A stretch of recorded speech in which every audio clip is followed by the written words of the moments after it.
Nasinya tuh pulen ya, terus kena bumbunya yang harum banget ini. Nasinya jadi kayak enak karena berbumbu. Terus dagingnya ini empuk karena sudah dipresto. Jadi emang betul-betul meresap bumbunya.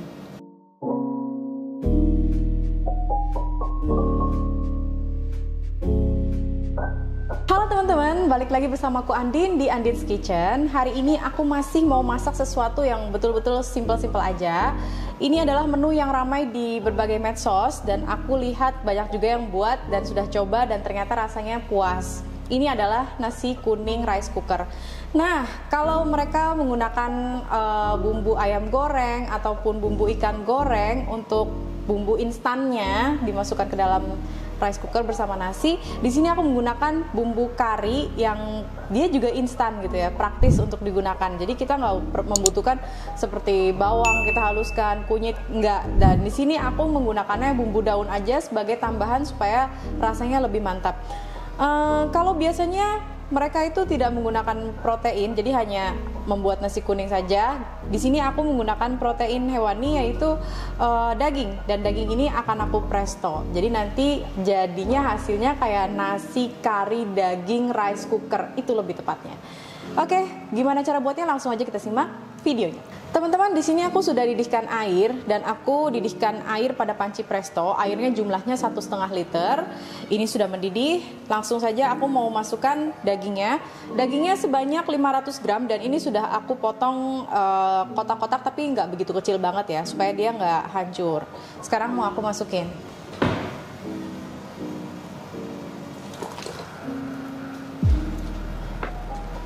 Untuk tambahan, di sini aku menggunakan 2 lembar daun salam dan aku nggak masukin lagi garam karena bumbu instannya ini sudah ada kandungan garamnya.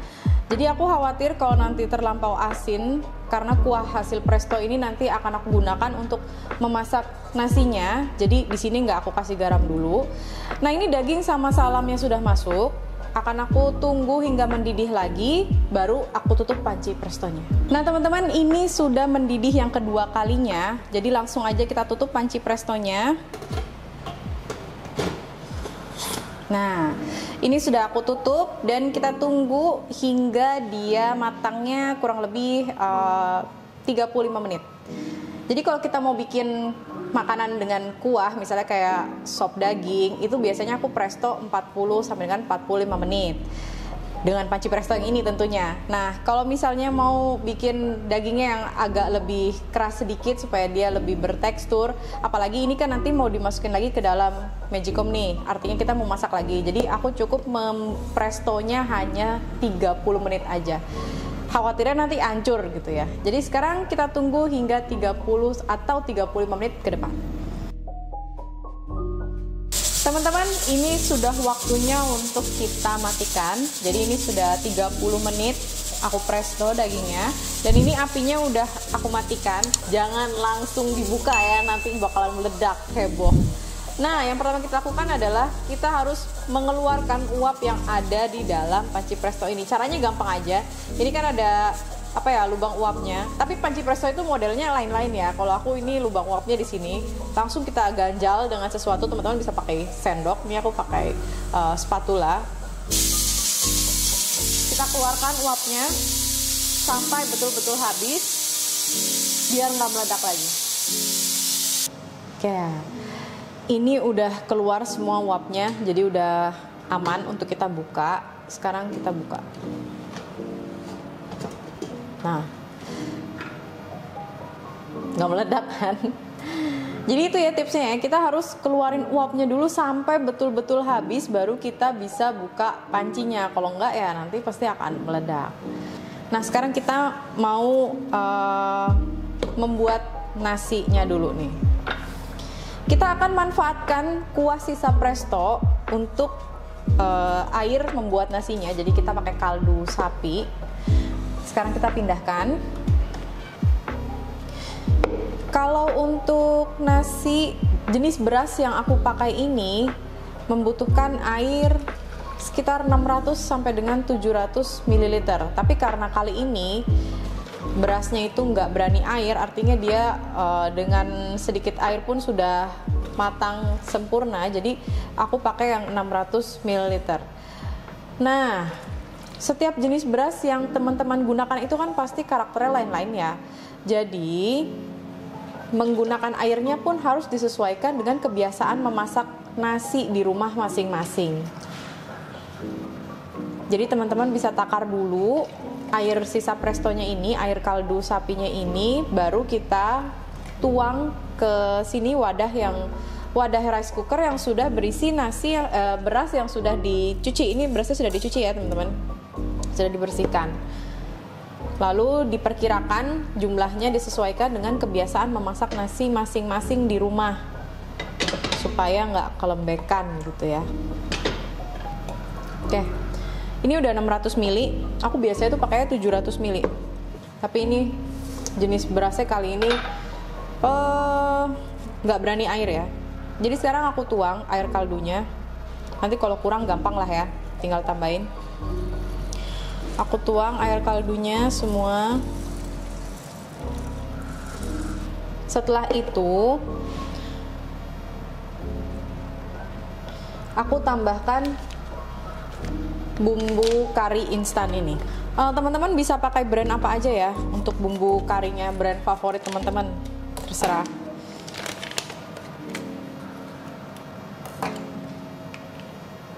Kita tuang bumbu karinya, lalu langsung aja kita aduk ya.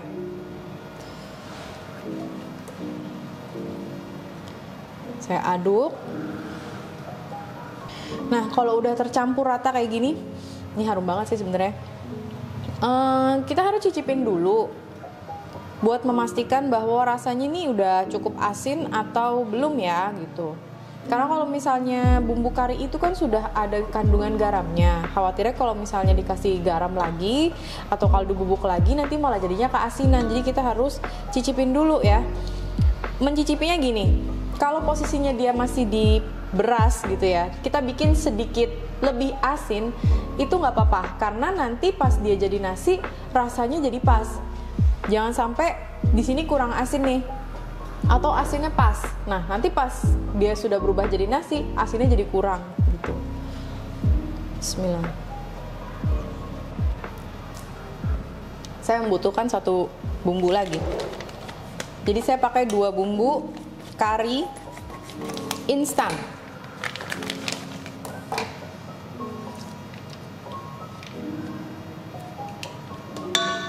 Kemudian ku aduk lagi hingga rata. Kita memberi airnya, jangan ini bumbu-bumbu daunnya ini ditaruh dulu baru kita kasih air. Jadi kita kondisi airnya ini benar-benar isinya beras aja di wadah rice cooker. Supaya nanti nakar airnya pas. Karena kalau kita taruh bumbu di sini semuanya, nanti akhirnya airnya jadinya kita naruhnya kebanyakan. Karena bumbu ini kan sifatnya pemberat. Seolah-olah nanti kita ngasih airnya kurang, padahal kalau diambil bumbunya jumlah airnya itu udah tepat harusnya ya. Jadi pokoknya isinya beras aja deh, jangan diisi bumbu dulu.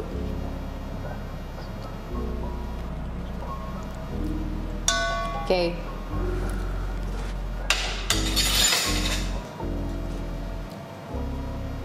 Udah sih ya saya rasa. Nah, sekarang kita masukkan rempahnya. Ini aku ada 2 lembar daun salam sama 2 batang serai yang sudah aku memarkan. Terus ada juga 3 lembar daun jeruk. Sini aku taruh. Selanjutnya aku masukkan daging. Daging yang tadi di presto ya. Kita masukin aja.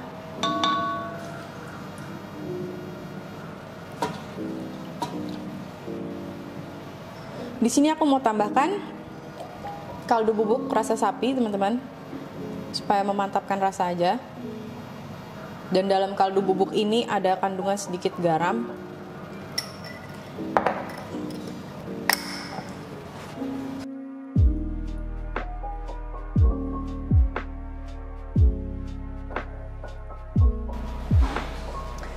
Di sini aku udah siapkan digital rice cooker. Sekarang wadah rice cooker yang tadi sudah berisi beras, daging, dan kaldunya, juga bumbu karinya kita masukkan.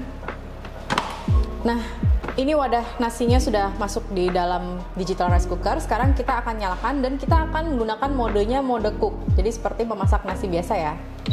Oke, sekarang kita tinggal tunggu hingga nasinya betul-betul matang. Oke teman-teman, sekarang nasinya ini udah matang sekitar 10 menit yang lalu. Jadi nggak aku langsung buka setelah dia matang. Aku tunggu 10 menit supaya dia tuh betul-betul tanak. Nah sekarang mau aku buka ya. Nah kira-kira seperti ini bagian dalamnya, kondisinya masih rapi, nasinya betul-betul tanak dan ini udah matang sempurna dan pulen ya teman-teman. Jadi udah siap aja disajikan. Dagingnya pun kelihatan udah berbumbu banget dan bumbunya sudah meresap karena airnya sudah habis semuanya. Sekarang waktunya kita plating. Aku udah siapkan ini piring tanah atau gerabah dan juga selembar daun pisang yang sudah dibersihkan supaya tampilannya lebih kelihatan tradisional. Sekarang mau aku tempatkan ya di atas piring ini ya.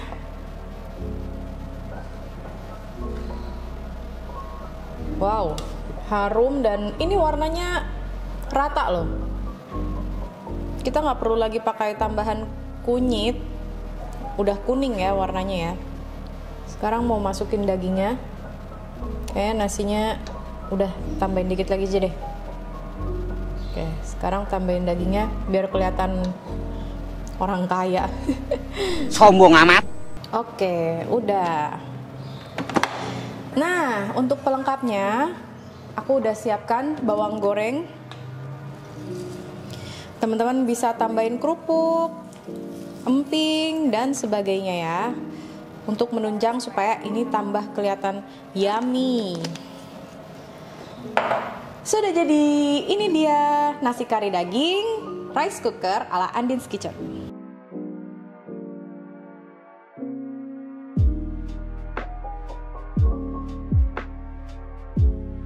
Sekarang waktunya untuk enjoyment. Nih aku harusnya sih kalau teman-teman yang suka pedas itu ditambahin sambal, terus ada kerupuk atau emping, ini makin yahut deh. Acar pun juga boleh ya teman-teman, enak juga nih kayaknya. Bismillahirrahmanirrahim.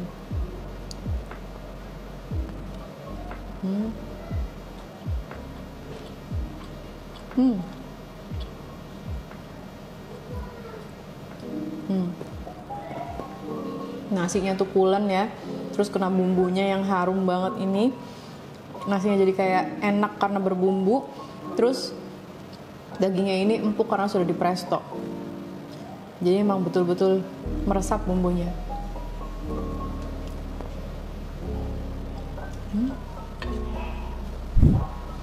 Gimana? Gampang banget kan bikinnya? Tentu aja teman-teman semua bisa praktekin ini di rumah untuk keluarga tercinta. Dan sampai jumpa di video berikutnya.